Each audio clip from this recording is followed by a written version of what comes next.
Welcome to the world of Jones Knows. One of the biggest mistakes homeowners and contractors make with their new flooring happens before they ever open a box. Find out why today on Jones Knows. It's so beautiful, you and me, we meant to be. Hi, if you're new to the channel, my name is Tim, this is Max, and today we're going to discuss what you should do with your flooring when you bring it home. And this is the topic of today's Tim's Tip. This is an important and often overlooked aspect of the flooring installation process, and unfortunately, it can be a costly one. Whether stores or contractors forget to mention that you need to do this with your flooring, or they just don't know, I'm not sure, but it's extremely important. And I'm not talking about sticking that new floor in a garage, shed, or back patio. Let's find out what you need to do with that flooring. Let's go ahead and hit it. First thing you need to do with your new flooring before you even think about installing it is bring it into your home, set your AC the way you normally would live at, and lay your boxes out just like this. This is called an acclimation pattern. 5 or 6 boxes with 3 to 6 inches between. The next row, the opposite direction, with 3 to 6 inches between that, and keep reversing directions of the rows. Just like a giant Jenga puzzle. I ask all my clients to do this with their new flooring because it allows the floor to acclimate evenly. That way the boxes on top get the same amount of acclimation as the boxes on the bottom, and the same thing for the boxes in the middle. This way, when you install your flooring, some boards won't be more acclimated than others, and it'll eliminate expansion problems, buckling, cupping, and all kind of headaches with your installation. It's pretty simple, but it's extremely important.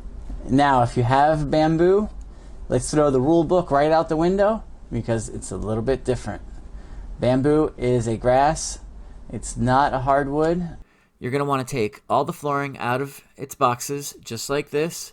You'll set it up in the same kind of acclimation pattern.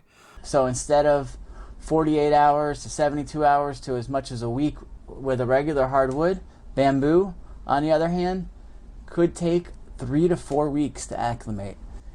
If you want to be really precise, you need to check relative humidity as well as the moisture content in the wood versus the moisture content in the subfloor. And ideally, you want those two contents to be within 3% of each other. Or, as a rule of thumb with bamboo, give it 3 to 4 weeks if you really want to be safe. I've seen bamboo buckle, cup, when it shouldn't have. I've seen floating bamboo swell up for absolutely no reason because it just wasn't acclimated properly. Bamboo is really sensitive. I'm really particular with bamboo, and a lot of jobs I'll even walk away from if I'm not comfortable with how long it's been acclimated or the product. The problem with bamboo is it's a renewable resource and it's harvested way too quickly, and some products are only as little as a year old. A good quality bamboo maybe should be harvested every 6 or 7 years. So really want to do a little homework when you purchase bamboo flooring and make sure you get the right product. So if you found this interesting, be sure to check out some of our other Tim's Tips as well as our how-to videos. We do how-to flooring, stairs, and more. Plus we do product reviews. We review laminate, wood, vinyl. We put vinyl up against laminate. We torture them, we run them over, we submerge them, we do whatever it takes to find out which floors are best for you.